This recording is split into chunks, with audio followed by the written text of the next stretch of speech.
আজকে আমরা যে কৃষ্ণমূর্তির কিছু গভীর ভাবনা নিয়ে কথা বলবো। আমরা তো ভাবি চিন্তাই সব, তাই না? হুম, জ্ঞান বা মুক্তির পথ। হুম, কিন্তু কৃষ্ণমূর্তি প্রশ্ন তুলেছিলেন, এই চিন্তাই কি আসলে আমাদের বেঁধে রাখে? এটা একটা অন্যরকম দৃষ্টিকোণ। ঠিক তাই। আমাদের কাছে যে সূত্রটা আছে, সেটা কৃষ্ণমূর্তির দর্শনের কয়েকটা খুব জরুরি দিক তুলে ধরে।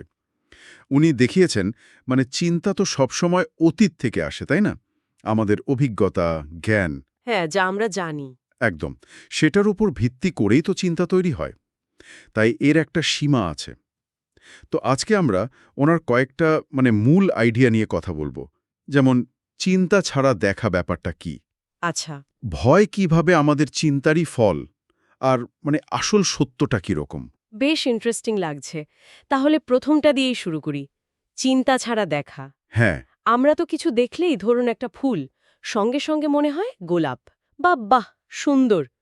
কৃষ্ণমূর্তি বলছেন এই যে নাম দেওয়া বা ভালো মন্দ বিচার করা, হুম, এর আগে একেবারে সরাসরি বস্তুটাকে কি সেভাবে দেখা যায়? এটাই ওনার কথার একটা মূল জায়গা। উনি বলতে চেয়েছেন, যেই মুহূর্তে আমরা কোনো কিছুকে আমাদের স্মৃতি বা ধারণা দিয়ে চিনে ফেলি, লেবেল করে ফেলি। হ্যাঁ, লেবেল করে ফেলি, ঠিক তখনই কিন্তু তার আসল রূপটা আমরা হারিয়ে ফেলি। তখন আমরা জিনিসটাকে দেখছি না, দেখছি আমাদের মনের ভেতরে ছবিটাকে। ও, ভাবুন, একটা বাচ্চা যখন বাগানে একটা পাখি দেখে অবাক হয়ে তাকিয়ে থাকে, সে তো ভাবে না এটা কোন পাখি, নাম কি, সে শুধু দেখে। সে শুধু দেখে। ওই দেখাটাই হলো বিশুদ্ধ দেখা, সরাসরি উপলব্ধি। এটাকে হয়তো বোধ বলা যায়। এটা বুদ্ধি দিয়ে বিশ্লেষণ করা নয়, বরং একটা সরাসরি সংযোগ। হুম, যেই চিন্তা মাঝখানে চলে আসে, ওই স্বচ্ছতাটার থাকে না। এটা ঠিক। আমরা কত কিছুই তো আসলে দেখি না, শুধু পুরনো ধারণা দিয়ে ছেকে নিই। আচ্ছা, এই চিন্তার সূত্র ধরেই যদি এগোই, ওনার দ্বিতীয় ভাবনা, ভয়। ভয় নাকি চিন্তারই ফল। হ্যাঁ, ভয়। এটা কিভাবে কাজ করে? ভয় তো খুব বাস্তব মনে হয়। কৃষ্ণমূর্তির মতে ভয় কিন্তু কখনোই বর্তমান মুহূর্তে থাকে না। থাকে না? না, ভয়টা সবসময় ভবিষ্যতের কোনো একটা সম্ভাবনাকে নিয়ে, মানে যা এখনো ঘটেনি কিন্তু ঘটতে পারে বলে আমরা ভাবছি। যেমন? যেমন, যদি চাকরিটা চলে যায়, বা যদি পরীক্ষায় পাশ না করি, অথবা যদি শরীর খারাপ হয়। এই যদিগুলোই তো চিন্তা, তাই না? হ্যাঁ, ঠিক। যখন মনটা পুরোপুরি বর্তমানে থাকে, এই মুহূর্তে, তখন ভয়ের কোনো জায়গা নেই। ধরুন পরীক্ষার ভয়। পরীক্ষা তো এখন হচ্ছে না, না। কিন্তু ফেল করার চিন্তাটা, ওই চিন্তাটা এই মুহূর্তে ভয় তৈরি করছে। আচ্ছা, কিন্তু এই ভয়টাকে কি শুধু দেখলেই চলে যায়? এর থেকে বেরোনোর উপায় কি? দমন করা? না, না, কৃষ্ণমূর্তি দমন করতে বা তাড়াতে বলেননি। উনি বলেছেন ভয়টাকে বুঝতে, এর উৎসটা দেখতে, কোন চিন্তা থেকে ভয়টা আসছে, সেই চিন্তাটাকে শুধু দেখা। শুধু দেখা, বিচার না করে? একদম। কোনো রকম বিশ্লেষণ বা ভালোমন্দ বিচার না করে শুধু দেখা যে ভয়টা উঠছে। যখন এভাবে দেখা যায়, তখন বোঝা যায় যে এটা আসলে বাস্তব কোনো বিপদ নয়, মনের তৈরি একটা ছায়া। আর তখনই এর শক্তি কমে আসে। এই বোঝাই মুক্তির পথ। হুম, খুব গভীর কথা। তাহলে চিন্তা যেমন দেখার পথে বাধা, তেমনি ভয়ও তৈরি করতে পারে। এবার আসি ওনার আরেকটা কথায়। সত্য, আসল সত্য। উনি বলছেন সেটা আমরা যা দেখি শোনা কথা নয়। হ্যাঁ, এটা খুব গুরুত্বপূর্ণ। এর মানে কি? আমরা তো কত কিছু শুনি, পড়ি, বিশ্বাস করি, গুরুজন, ধর্মগ্রন্থ, সমাজ থেকে। ঠিক। কৃষ্ণমূর্তি বলছেন, এই যে ধার করা জ্ঞান বা বিশ্বাস, এটা আসলে এক ধরনের বোঝা।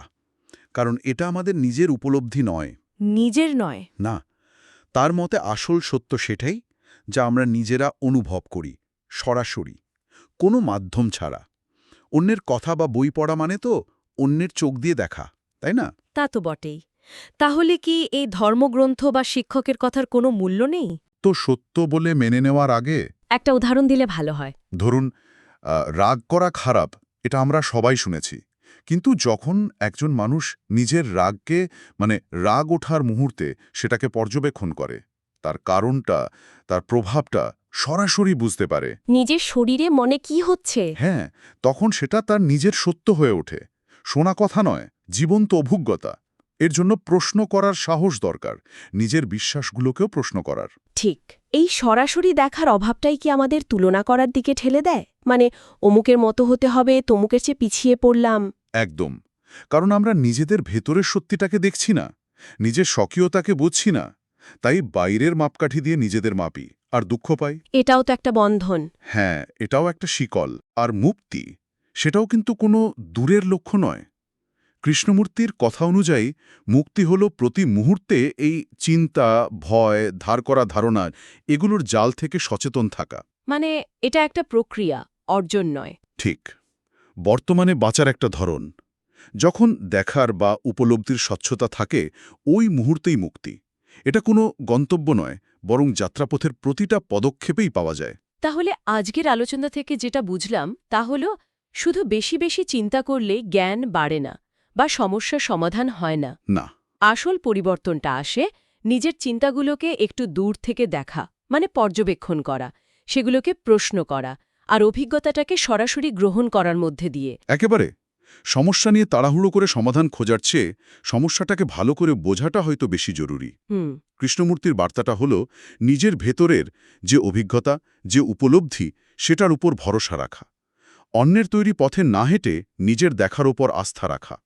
প্রশ্ন করা, দেখা আর কোনো আগে থেকে ঠিক করা ধারণা ছাড়াই জগৎটাকে গ্রহণ করা। এই আলোচনা শেষে একটা প্রশ্ন মনে আসছে, এই যে এত কথা হলো দেখা নিয়ে, চিন্তা নিয়ে, আমাদের ভেতরেও কি এমন কোনো গভীর বিশ্বাস বা চিন্তার শিকল আছে এখন এই মুহূর্তে, যা আমাদের দেখার ক্ষমতাকে অজান্তেই হয়তো সীমিত করে রেখেছে? এরকম আরও ভিডিও দেখার জন্য চ্যানেলটা লাইক এবং সাবস্ক্রাইব করুন।